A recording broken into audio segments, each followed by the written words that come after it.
Today on Gamer's Couch, Mr. Jack. Hello, welcome to the couch. Happy weekend, happy Sunday. We apologize for Mr. Jack not being here in person. This is actually the name of the game. Just if you're confused, there's no murderer looking. Jack, Earl, and Hyde. Jack is here. No, whatever, it was just an idea. Welcome to the couch. Time to talk board games, folks. That's very important. And today, as Daniel already said, we're talking about Mr. Jack. By the way, my name is Sarah. I'm the artist behind Pinselgeschichten, and this is my channel. And we like to talk board games every Sunday because I think it makes the world a better place, and it definitely is. Talking about board course, games. It balances making the world a better place. Both. It balances out all the negative that happens throughout the week. So, of course, I mean, have you never seen the balance kind of thing? No? Anyway. I mean, clearly, since this is about bloodshed and murder, this is a very good balance to But it's also about justice. London and light. Anyway. And rain. Probably. And maybe a little bit of fog. And darkness and lanterns. And light again. I already said that. It's also about rules and gameplay, and it is about likes and dislikes. It's about rating and and it is about funny stories and experiences, and it is about confirmation about last week's hint for Draw for Initiative. All you guys that yelled enthusiastically at the screen, capital, capital, capital. Yes, you were all correct. That was the game that was painted. So, yeah, now the world is a better place, and it will be even better if you start telling the folks all about rules and gameplay for Mr. Jack. Okay. I'm gonna sip tea meanwhile. This time we talk about a slightly older game, but certainly not one that has lost its appeal. Mr. Jack is a strategic game for 2-2 players. And mostly, or one person with a split personality. Mostly two players, and it takes about half an hour. And the box at the side of my eye is saying you have to be a murderer 9 inches and up, or years. I don't know. They start early these days with yards, years, with the murdering. Unfortunately. And it is about capturing individual called Mr. Jack, who is kind of the nickname because we don't know the true identity of the murderer that roams London. Helping us to find and take him down are illustrious characters amongst Sherlock Holmes and Watson. Dr. Watson. And Watson. Dr. Watson. And Watson. And I can go on forever doing that. And news guy who came up with the name Jack the Ripper and Mr. Lestrade. Inspector Lestrade. Mr. Inspector Lestrade. I had to, I'm sorry. So, but at its heart, it is literally a game of cat and mouse where each player plays against the other one taking on the role of the inspector, trying to find out who Jack is, and the other one playing Jack and trying to misdirect and either flee London to escape or to misdirect long enough that bureaucratic things happen, and then the law is saying, he killed a bunch of people, but there's so much effort. It's called statute of limitations. We just screwed. Back in old England. So screw it. Nice. So we haven't very nice. We haven't decided yet, but I would assume that you are playing Mr. Jack. Yes, I am, because he's going to do the explaining. So it would be less authentic if I would be the inspector and not keep The secret identity of the Jack, the Mr. Jack. Apart from our game board with our illustrious characters and their colorful wooden discs, easy to parse, we also have objects of interest, let's call them, on the map, like these lamps or lanterns. Then there's these sewer holes, which might be covered up or not. Then there are police patrols running around, which will come into gameplay very soon. Also, we have these 2 stacks of very cardboardy cards, which essentially just show the characters. So each is one full set of all the characters. Now, to make things interesting, we will shuffle the red stack, and Mr. Jack's player will draw one of these at random. I understood. Snack instead of stack, which also makes for a wonderful thing. That and the other one is used to determine which characters will move. It's always 4 characters that get activated per turn, or per round, if you want to say so. And we are playing over 8 rounds with this little Tower of London being our turn tracker. While we do that, we will alternate in selecting which characters we want to move, and this tracker gives us a little hint. So, for example, in the first round, the player inspector is picking 1 character, then Mr. Jack 2, and then the inspector 1. But in the second round, it's the other way around. We're starting Mr. Jack. So essentially, each player will always make 2 moves after the other one, maybe not in the same round, but you get the idea. Also, when this tower moves forward, sometimes we will remove lanterns from London because it's getting late. And back then they were more energy efficient, I guess, and then just turn them off. So of course that was the reason. That was the main reason. Energy efficiency. Of course. They were very modern. Yes. My job as the inspector is, first of all, to find out which character is actually Mr. Jack, and that information was given out by the red card. I mean, we'll never know. Do you want to show them? Should I just go like this? No, they can guess with you. You have the whole police force of the internet with you. My job is, first of all, find out who that is, and then let's assume it is Holmes himself. Then I could win by moving one of the other characters to his spot and accusing him of being Mr. Jack. And if I'm right, then I win the game. Sarah, in this case, would win the game if she either, is not detected by turn 8, or actually detected, yes, but I need to capture her by turn 8. So if she, for example, has a character that is can move very easily, very long stretches, that might be enough to get away. Or she can try to escape the city by moving out of one of the 4 exits. Now, for example, from here, and then moving one space to the outside. That is where also these police patrols come into play, because these are blocking those exits, but those patrols can be rearranged as one of the character's special power. Now, one of the more crucial game mechanic is Jack visible, and we have this card here to indicate that. The game always starts with Jack being visible, regardless of which character that is. And at the end of each round, I will ask the player who's playing for Jack, is Jack visible? And for that, there's a couple of simple rules. Now, each character who is standing next to another character is visible. So both in that case. Or each character that is standing next to a lantern is visible. Meaning that at the beginning of the game, actually these 4 characters are visible because they're standing next to a lamp. And these 4 characters are not visible, making up for an even playing field.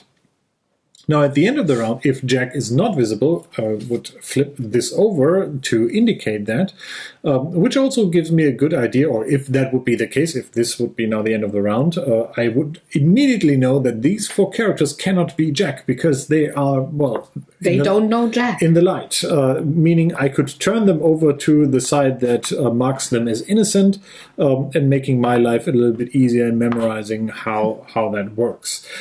There's another thing that is important to that, and that is Jack can only escape the city if he was not visible, or if he is not visible. So he has to escape during the kind of cloak of the night, if you so. And that's pretty much it. So let's get started. We draw our first 4 characters, which gives me also an opportunity to explain to you what they are doing. So we have Sergeant Goodman, who can move 1 to 3 spaces, and yes, he has to move at least 1. And either before or after he moves, he is using his little pipey thing and his whistle. It's a whistle. And then can move or has 3 additional movement points that he can spend, or actually has to spend, on other characters, but he may distribute them as he likes. And those are then used to move the characters closer to him. So essentially he's blowing the whistle and everybody's moving towards him. We have Sir William Gull, who also moves 1 to 3 spaces. Or alternatively, and that is probably a bit difficult to see here, but maybe if I put this up closer, there's an and or arrow in here. Or he can just swap the position with another character. We have Holmes himself, who also moves 1 to 3 spaces, and since the arrow is on the right, after his turn, he gets to draw one of the red cards, which gives either the inspector a good idea of who is not Jack, or if Jack gets to draw him, well, he removes one of the cards, giving me less chances, I guess, to figure out who he is. And last but not least, we have Inspector Lestrade, who also moves 1 to 3 spaces, and can either before or after he moves, or he has to rearrange one of these police patrols, moving it from an occupied to an unoccupied space. Since I'm the inspector, I think I'll start with Mr. Holmes, just to illustrate how that works.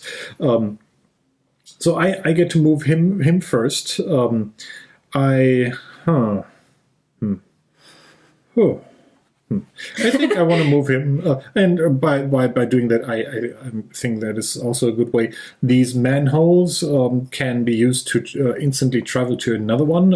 It's just a normal movement step, so I can do this 1, 2, and either leave him there or just say 3 to put him there, which I actually do because I kind of want to have half visible, half invisible to be able to see that. But also his special power is I get to look at one of the red cards, and now you may not look. You must look away because you may not know what So I know that this guy is actually innocent without turning him or her over.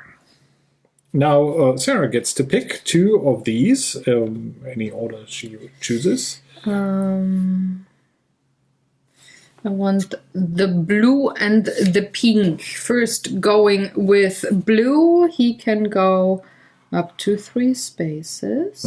And then he can move one of the police forces. And for him, you want to move him, or shall he switch? Do want to swap him out.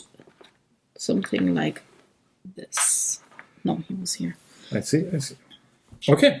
And that leaves me with Sergeant Goodley. I think I will use his special ability first, moving him 1, 2, and then I can move another character by 1. And I think that is a pretty good setup, so I'll just move Watson here. Now, Watson has a special ability that would come up later once we talk about his card, but now is a good point as any. The last player to move Watson can, change his orientation, meaning that there's a little flashlight he's holding in hand, or a torch, if you're so inclined to be in London. He has a flashlight. And no, they call it a torch British English. And the entire row is then considered to be lit, which, as I said, I'm not very super keen on having. I want to have like a 50-50 split between visible and invisible, so that's why I leave him there. He himself, by the way, is not lit by his torch. So now these 4 are out, which then says we will first decide, or you will tell me, is Mr. Jack visible? Yes, he is. So this stays the way, which also means that I can now eliminate everybody who is not visible in this scenario. In this fashion, and then we move our tower forward, and we get to remove the lantern number 1. Because it says so on the board. So our next 4 characters come out, which are very unsurprising, the 4 characters that we have not used so far. But this time, Mr. Jack gets to pick one first. I want to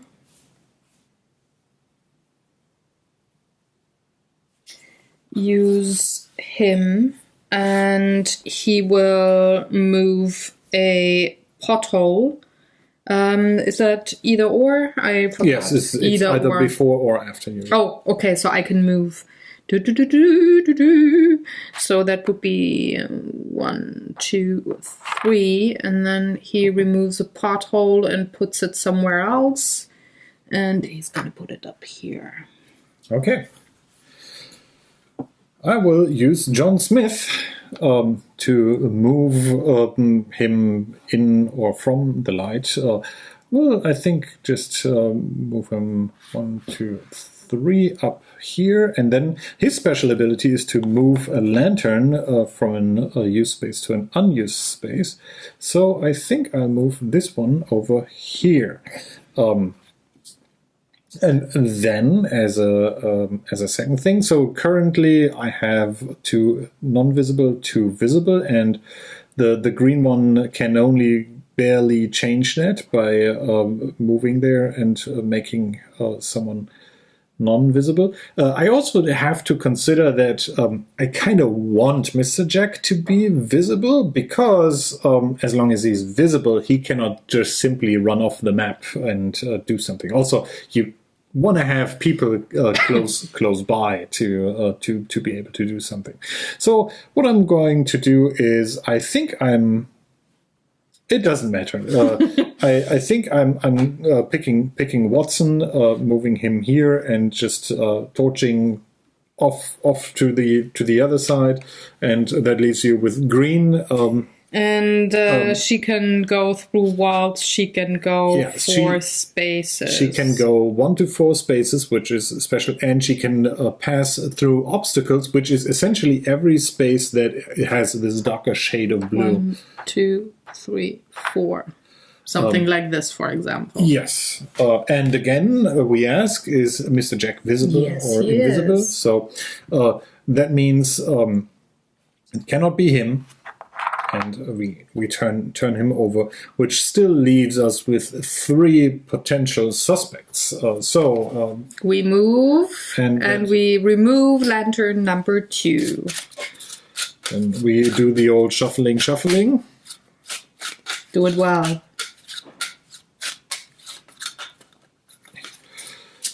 And go out with 4 new choices, which are not that much different from the last ones. But this time I'm going to get a first pick again. Mm-hmm.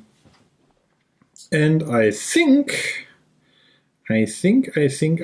I will pick purple Mr. William Gull, and have him switch position with our sergeant over there. Pretty neat. And I am going to take Mr. Orange. I'm gonna move a pothole. Mm-hmm. And then I'm going to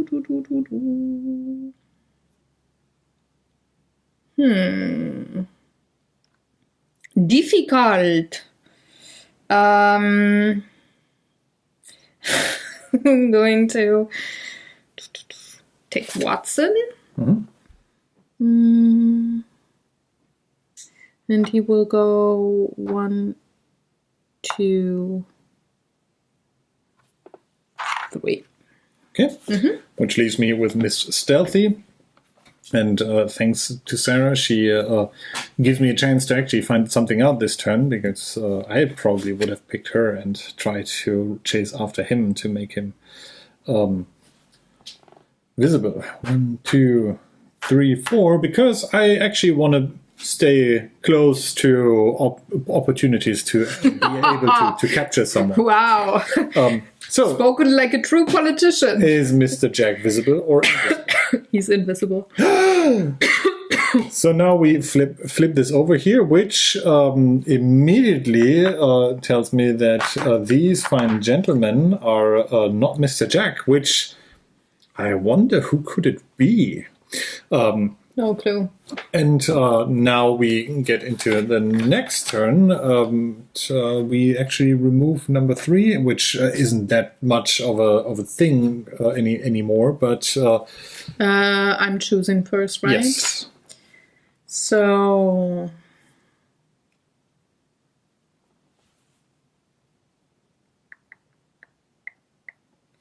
I'm gonna take Mr. Whistleblower.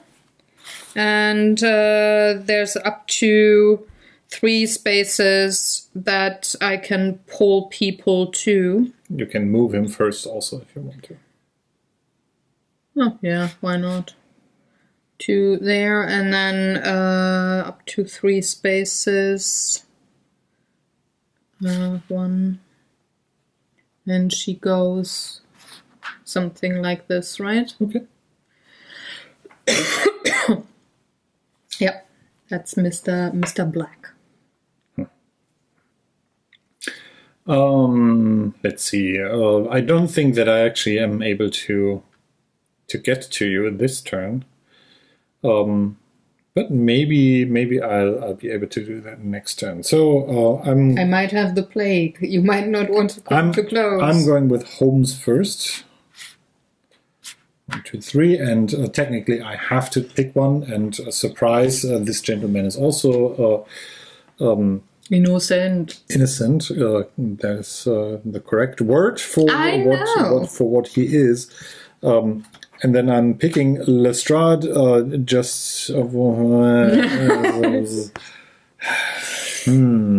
it. Come on. How about a good old psychopath? No, you won't be able to get out of there even if you are able to pull him next turn. There's a combo that I could actually do it, but well, I have to get the combo. But I'm starting first. Still, I have to get the combo. That is the Lantern Man. Yeah, whatever. He's just Okay. I don't need to do the full turn. We both know who's we will psychopath. We will here. finish this like a proper investigation. Because this also shows you that the game is not instantly over just because you know who it is. There's a very special combo that is not happening. Possible? Because I'm... Damn! 1, 2, 3, no! And accusing... I wanted to put her here and then swap with Pinky Winky. But you cannot move with him then. You can only move or swap. Oh, no, there's a special rule for psychopaths. No. Yeah, J'accuse! That was a quick round of Mr. Jack, and probably you know very much about the game now. Pretty much all of it. Yes. Also how to win. Okay. Goodbye. Choose a different kind of a player to play with you. That's the... No. Yes, it is. Anyways, let's move into likes and dislikes, yes. and you can keep talking. Yes. First of all, I like games with little wooden discs and stuff and moving around, and this has a very nice looking game board. I think it really conveys the feel of chasing through a town with dark spots, but it is at its core and I think more abstract-y kind of game. Although I have to say I really like that each character here has a different special ability, which actually gives them some sort of character to that. And some of them are surprisingly fitting. I think the Holmes' special ability to deduce who is not Mr. Jack is quite helpful, as well as obviously Lestrade being able to change the position of the police patrols and influence the thing. I'm not as so sure about the reporter being able to decide which manhole gets covered, but I mean, you can't have all winners in this.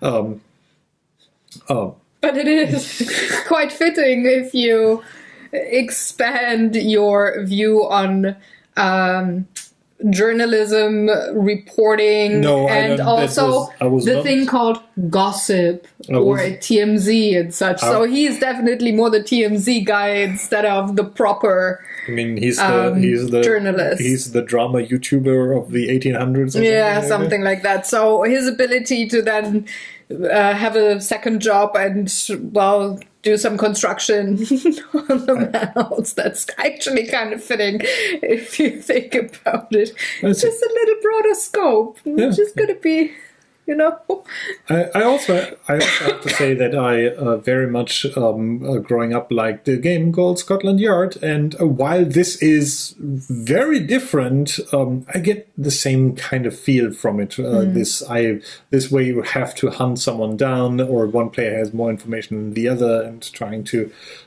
keep the other player at bay to survive until the game ends.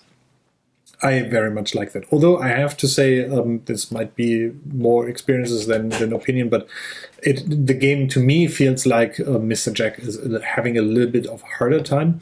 That being said, I also like about this, and that is, I think, to the benefit of every two-player game, that this is getting kind of better the more you play, because both players know what they're doing. You don't make mistakes that might happen as often at the beginning. Like you very quickly, depending on which character is Mr. Jack, you will avoid having this "I'm 3 steps away from something." First of all, you want to be more than 3 steps away from every other character in regard. Maybe the inspector is more clever than you would know, or is just lucky in accusing. Although if you accuse wrongly, you obviously lose the game. But unless you have the thief, the green girl, I already forgot his name. Miss Stealthy or something. Yeah, I'm pretty sure it's Irene Adler. And, definitely. They either just didn't get to use her name, or Miss Stealthy. I'm really good. Yeah. I mean, anyway, I mean, this is you've seen. There's not too many moving parts to this game, but it's still I very much like that it is interesting. With quite a lot of options, even though you only are moving 4 characters per turn and effectively only drafting up to 2 out of those 4. There is a lot of brain matter being engaged in trying to figure out, okay, can I get there? If I get there, can the other player, can Mr. Jack maybe screw that up again, especially in the beginning where you kind of try to herd the cats a little bit by having a lot of people either being visible or invisible, but not too much, because you kind of want to weed out who's not. What I like a lot about this game, for one, I'm with you with the wood and such, but I really do like these cardboard cards. They have really the nice substance there. And I do like the artwork, I have to say. It's very simple with the colors, and there's not a lot going on that might overwhelm you. So coming to either having this played with a pre-teenager or as a seasoned gamer, as a dinner game kind of a thing, because that is what I would categorize this game as. I really like it. There's no muss, no fuss. It is very abstract, actually, like you said. And it is one thing that I find kind of, amusing is that very many games that are abstract games at their core have those hex shapes on the board. So it's just kind of whimsical sweet. And you're right, I totally agree. It is quite thinky. It is even more thinky and mathematical than you would actually expect. And I like that a lot. Just the probability of, okay, we're drafting those cards. How probable is it that I get the 2 combo character thing the next time I'm drafting first or something like that. So it's not only that you do think... you deny or do you want to do... or is it even probable that once you shuffle through the characters that they come up all in one turn that you can draft? So it's you're definitely engaging your brain into thinking a couple of steps ahead, which I like, but with other games it sometimes is too much. So I don't look 3 steps ahead, but only maybe 1 or 2. But with this game, I find that I don't have trouble with it, which I like a lot. It's a nice... It certainly doesn't overstay its welcome in regards to... it is really... well, unless you have very players AP that have both analysis paralysis, you should be done in half an hour. I mean, what I still think is kind of difficult, especially if you're starting out, is that requirement that Mr. Jack has to be hidden to be able to escape, which actually makes it feel for me that is a less viable of a way of winning the game than just staying for the 8 turns. Exactly. And trying to delay the inspector in being able to uncover who it is.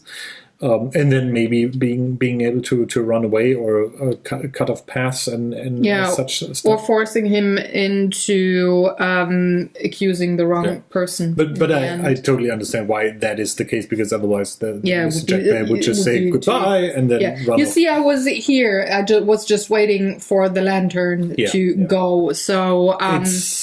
of course, it feels kind of more difficult for Mr. Jack, but...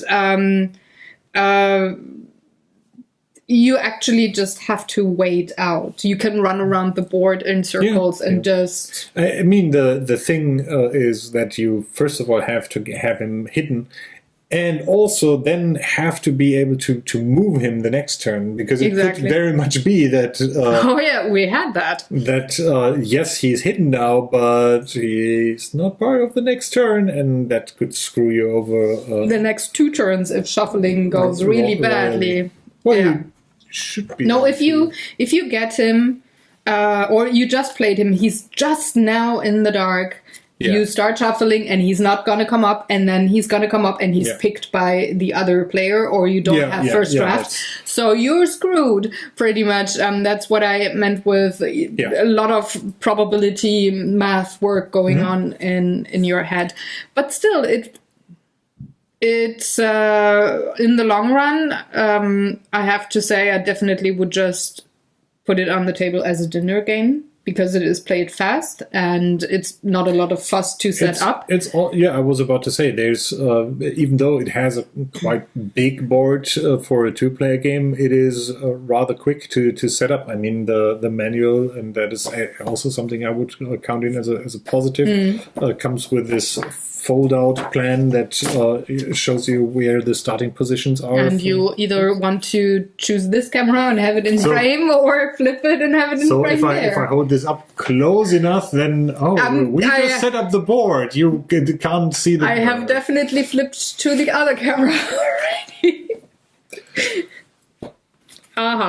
No, but what I meant to say is that once you played it, let's say 20 times, it might just lose its character with any kind of story. Or Holmes is not Holmes anymore for me. Then he's just a red thingamajig. It goes even more into the abstract kind of a realm of the board games, which is totally fine. But I think that is where it's getting interesting, because then you're moving into the meta game, the mind game between the two players. Yes, but this happens with any kind of abstract game at one point for me. So what I mean to say is I will definitely lose the feeling of London, Jack the Ripper, and all of the characters that are here investigating. It's just, how can I push my colored wooden token to the right spot so it will lose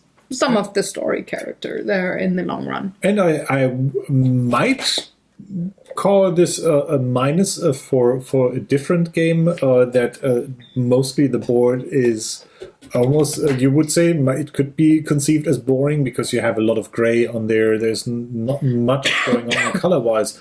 But with the actual characters being colorful, wouldn't this? And this makes it a lot easier to parse where everything is, and that the combination of the background and these guys is still what makes this looking appealing too. And it's actually night, so of course everything is gray except for those little spots here where there's lamps.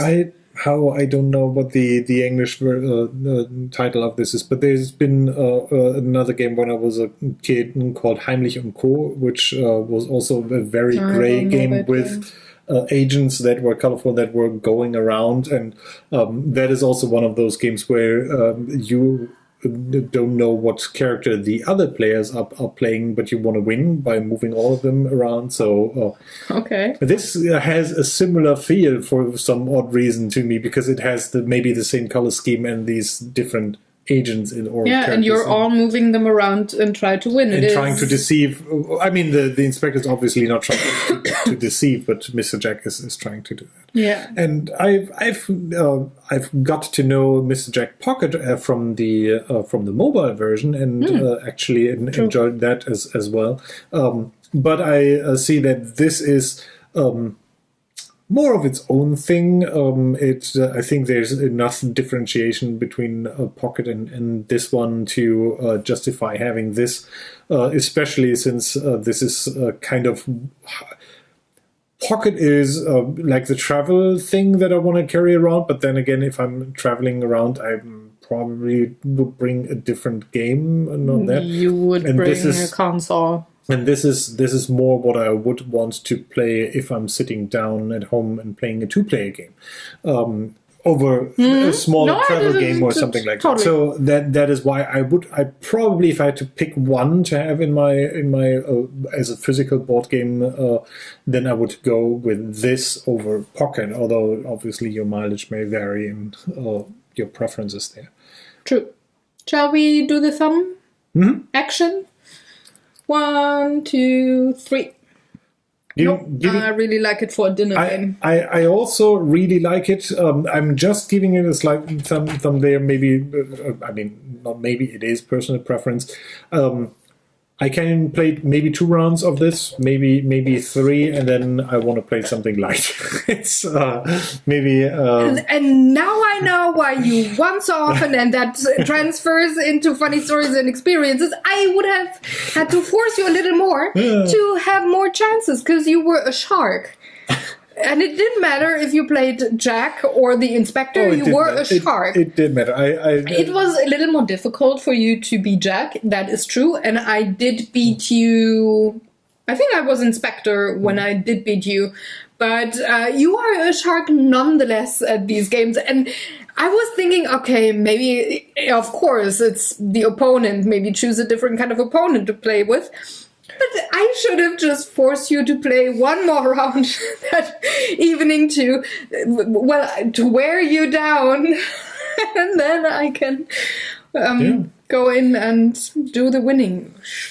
I mean, for a game that has the name of a murderer in its title, there's actually not a lot of murder going on in the game itself. It's just apart from you being maybe murdered from your opponent at the end of the game if you're a shark, as I've been told.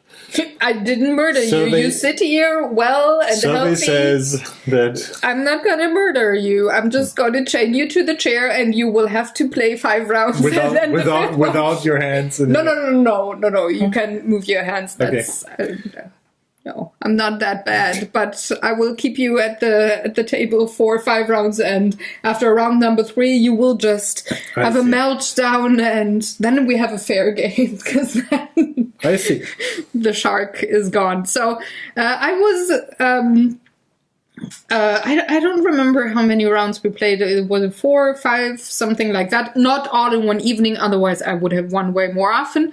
But I remember I did beat you as the inspector, and that was the first time we said, okay, it might be a little more difficult being Jack to win, at least if you try to escape. I'm pretty sure that it is... I don't want to assume, because usually games by Bruno Cathala and by the way, Ludovic Montblanc is the other designer on this, to me feel very balanced, and I think it is more a problem between my ears rather than with the game. I think that the player playing Mr. Jack just needs a tiny bit experience with how this works out to be... and not play straightforward, but play... and that... And I don't mean in regards to what the characters are doing. I mean mostly in regards to developing an eye for seeing the positioning on the board, and just noticing, okay...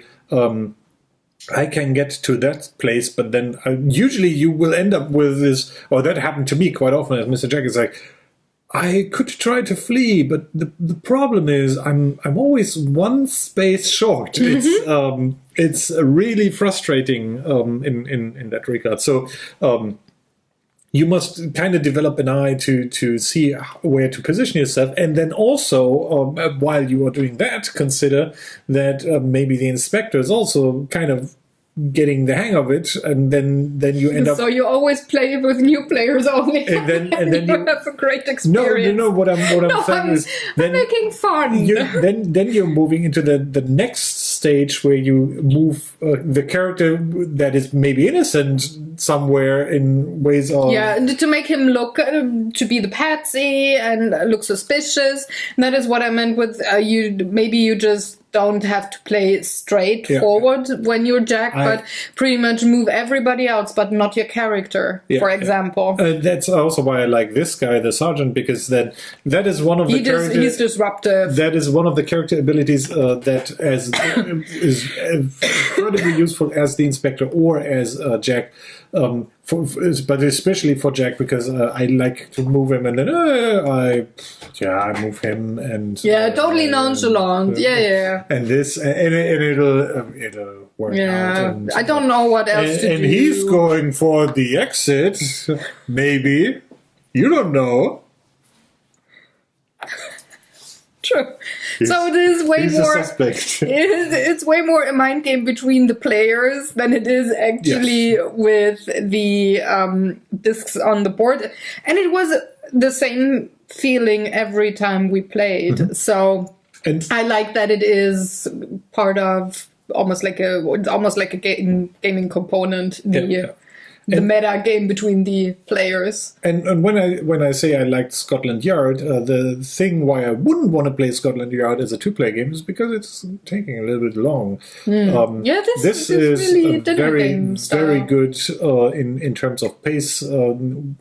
The amount I want to play. If I want to play something like Scotland Yard, I would probably just play Spectre Ops but play with a bigger group of people, because that gives me the kind of special ability feel that I'm getting from this here, plus the chase. Totally.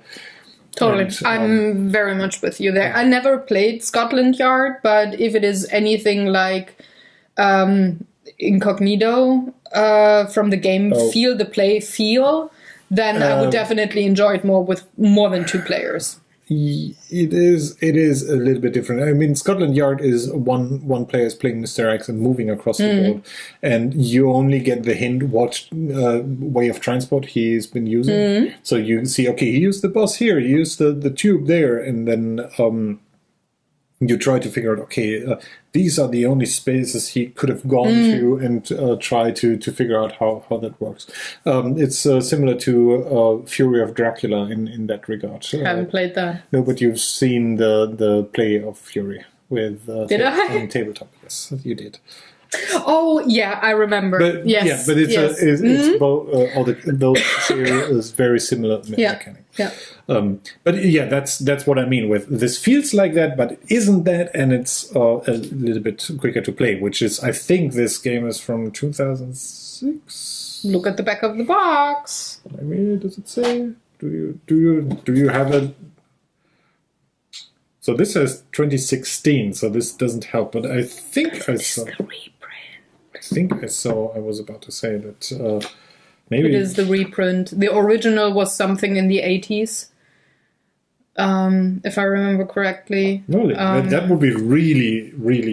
Was it that? I think it was that one that had the no. Hold on. I think I saw on BDG that it's 2000. Anyway, it could be. I could mix up the games. I'm just. This was a very long way to saying, despite its age, I think it is still a very enjoying game, and you should checking. Yes, the game itself enjoys its time as well as on the table as you will sitting in front of it. So if you are looking for a good two-player game, this is definitely something worth picking up. Yes. So that ends our video. There's no teaser this week. That's gonna happen next week. And we're gonna be back next Sunday with a new board game to talk about. And we hope you enjoyed watching along. If you have questions, comments, comment section is yours. You can follow this wonderful channel here. You can give it a thumbs up, this video, if you liked it. You can check out our BGG board geek list. It is in the description box below. There's a direct link to the geek list, as well as other social media sites where one of us is talking back to you if you leave us a comment there or show us what you are playing and tag us. So feel free. And thank you very much for watching. We're gonna see you. Did you practice the wave for the goodbye? Did you practice this week? No, don't do anything. So and don't poke against my wrist. So bye. You did very well. I immediately it's perfect lineup between. No, it's not. Goodbye. Bye.